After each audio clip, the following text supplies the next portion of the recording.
हमारे पितरों को मोक्ष मिलेगा, हमारा उद्धार होगा, इसलिए आप गीता का 11वें अध्याय और गीता का महात्म्य जरूर सुनो। 11वां अध्याय गीता पाठ का और महात्म्य।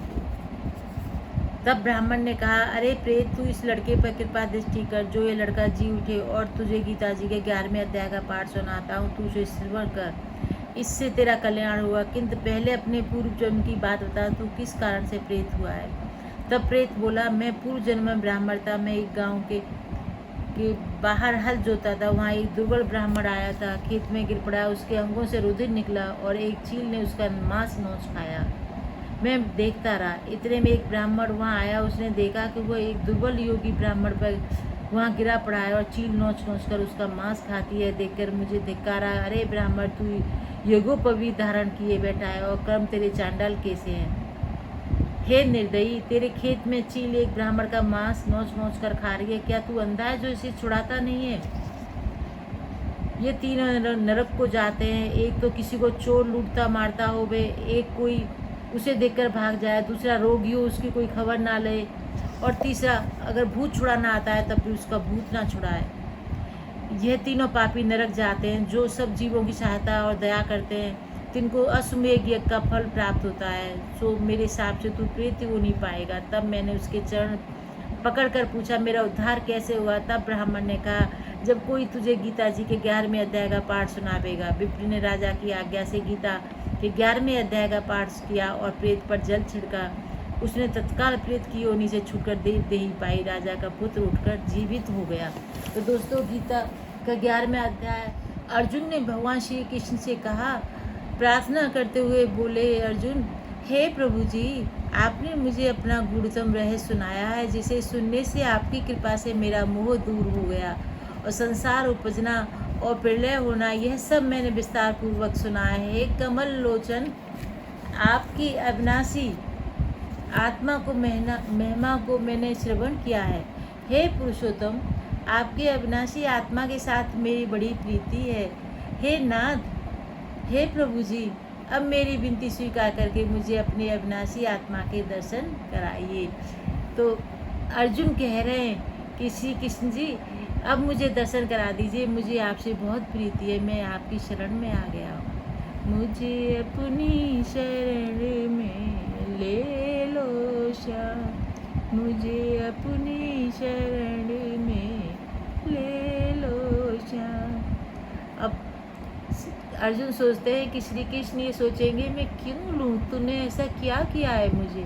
तो अर्जुन कह रहे हैं, बुद्धि सहित मन तुमको अर्पण। खाली मन नहीं है, बुद्धि सहित, क्योंकि बुद्धि न तर्क वितर्क कुतर्क में लग जाती है, तो इसलिए मैं बुद्धि भी आपकी शरण में दे रहा हूँ। बुद्धि सहित मन तुमको अर्पण, प्रेम सहित दिल तुमको अर्पण, प्रेम सहित दिल तुमको अर्पण, तन मन धन सब तुमको अर्पण, तन मन धन सब तुमको अर्पण। ये जीवन भी भाव समर्पण, ये जीवन भी भाव समर्पण, तेरे भावों में बह जाऊं, तेरे भावों में बह जाऊं। मुझे अपनी शरण में ले लो श्याम, मुझे अपनी शरण में ले लो श्याम। तो हे अविनाशी आत्मा के साथ मेरी बड़ी प्रीति है प्रभु, मेरी विनती स्वीकार करके मुझे अपने अविनाशी आत्मा के दर्शन कराइए। श्री कृष्ण भगवान जी बोले, हे पार्थ, नाना प्रकार के, नाना वर्णों के और नाना आकार के मेरे शत शत सहस्त्र दिव्य रूपों को देखो। हे भारत, तुम वसु, रुद्र, अश्वनी कुमार, मरुदगण और जो पहले कभी नहीं देखे ऐसे आश्चर्य देखो। हे गुणाकेश, चराचर सहित वह जगत देखो, तथा और जो कुछ देखना चाहो यहाँ मेरी देह में देख लो। परंतु हे पार्थ, तुम इन नेत्रों से मुझे नहीं देख पाओगे, इसलिए मैं तुम्हें दिव्य नेत्र देता हूँ, उनसे मेरा दिव्य रूप देखो। संजय ने धृतराष्ट्र से कहा कि हे राजन, इस प्रकार भगवान श्री कृष्ण ने अर्जुन से कहा और उसको दिव्य दृष्टि देकर अपना अलौकिक रूप दिखाया। उस विश्व रूप के अनेक मुख, अनेक नेत्र हैं, उसमें अनेक अद्भुत दृश्य हैं, अनेक दिव्य अद्भुत दर्शन हैं, अनेक आभूषण पहने हैं, अनेक आकार के वस्त्र और गले में माला, दिव्य सुगंधियों के साथ लेपन किए हुए रूप, सभी आश्चर्य और अनंत सभी दिशाओं में मुख जो आकाश में एक ही बार में 12 सहस्त्र सूर्यों को बिखेर रहे हैं, उनके प्रकाश से भी अधिक भगवान के विश्व रूप का प्रकाश है। वहाँ सारा जगत श्री विष्णु भगवान जी की देह में है। यह सब देखकर अर्जुन के रोंगटे खड़े हो गए। उसने आश्चर्य से उन्हें नमस्कार किया। हे महाराज, दोनों हाथ जोड़कर वो कह रहा है कि हे देवों के देव श्री कृष्ण भगवान जी, मैं आपके देह में अनंत रूप देख रहा हूँ, जिसका कहीं अंत दिखाई नहीं दे रहा है। हे विश्वेश्वर, ऐसा आपका दिव्य रूप है। आपके शीश अनंत हैं, जिन पर सुंदर मुकुट है, हाथों में शंख चक्र और गदा दिख रहे हैं, चारों ओर आपके तेज का प्रकाश फैला हुआ है। मैं आपके इस विश्व रूप को नहीं देख सकता। आपका रूप ऐसा है मानो प्रबल अग्नि जल रही है हो, जैसे असंख्य सूर्य एक साथ उदय हुए हों, ऐसा अनंत आपका तेज है। आप अजर अविनाशी हैं, सबसे परे हैं, जानने के योग्य हैं, अनेक अनेक प्रकार की रचना से पूर्ण हैं, पूर्व से भी पूर्व है, धर्म के रक्षक सनातन पुरुष हैं। आप अनादि हैं, आपके बल का कोई अंत नहीं है। इस कारण आपका नाम पराक्रम है। अनंत ही आपकी भुजाएं हैं, अनंत नेत्र हैं, अनंत ही मुख है, जिनमें अग्नि जलती दिखाई दे रही है। आप अपने तेज के प्रकाश से ही सारे विश्व को प्रकाशित कर रहे हैं। आपके इस अद्भुत और भयानक रूप को देखकर तीनों लोग भयभीत हैं। कई करोड़ देवताओं को मैं आप में प्रवेश करते हुए देख रहा हूँ। कई करोड़ देवता कांपते हुए आपके सामने हाथ जोड़े खड़े आपकी स्तुति कर रहे हैं। कई करोड़ ऋषि व सिद्ध पुरुष आपसे भयभीत होकर आशीर्वाद दे रहे हैं कि हे ईश्वर, तुम्हारी जय हो, तुम चिरंजीवी हो। कई ऋषिवर सिद्ध तुम्हारी स्तुति करते हुए पृथ्वी पर चुप खड़े हैं और पुष्प चढ़ा रहे हैं, कई पुष्पों की वर्षा कर रहे हैं। आपके इस रूप को देखकर बहुत से लोग डरे हुए हैं और उन्हें समझाते हुए मनुष्य कह रहे हैं कि हे लोगों, डरो मत, ईश्वर परम दयालु हैं। कई रुद्र और कई साधु भी दिखाई दे रहे हैं, कई ब्राह्मण, कई प्रजापति, कई पवन, कई कोटि दैत्य, कई प्रकार का विश्व देखता हूँ और कईयों को आपके इस विश्व रूप को देखकर विस्मय में डूबे हुए देख रहा हूँ। कई नेत्र और बड़ी भुजाएं देख रहा हूँ, बहुत से आपके उर स्थल देख रहा हूँ। आपके बहुत से चरण हैं, बहुत से उदर हैं और मुख हैं, जिनमें भयानक दाढ़ें दिख रही है।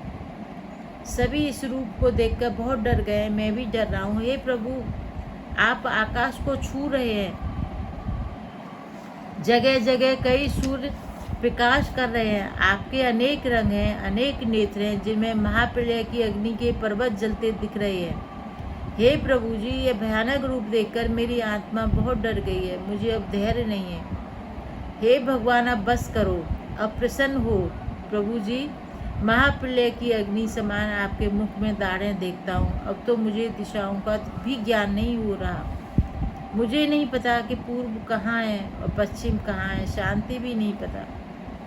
हे जगन निवास, हे जगत आश्रय, अब क्षमा करो, मैंने आपका विश्व रूप देख लिया है, आप प्रसन्न होइए।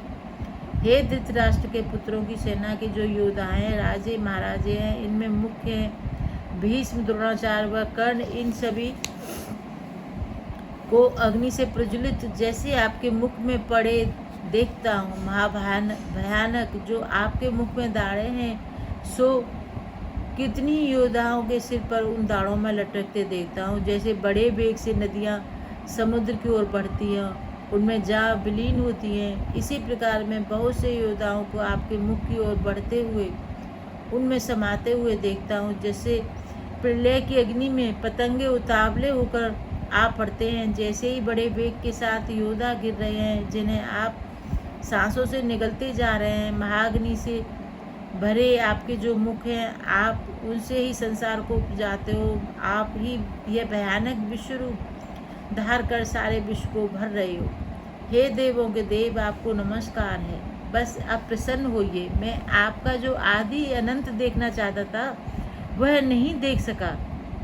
आपका कोई आदि अंत हो तो दिखाई दे। आप अनंत हैं।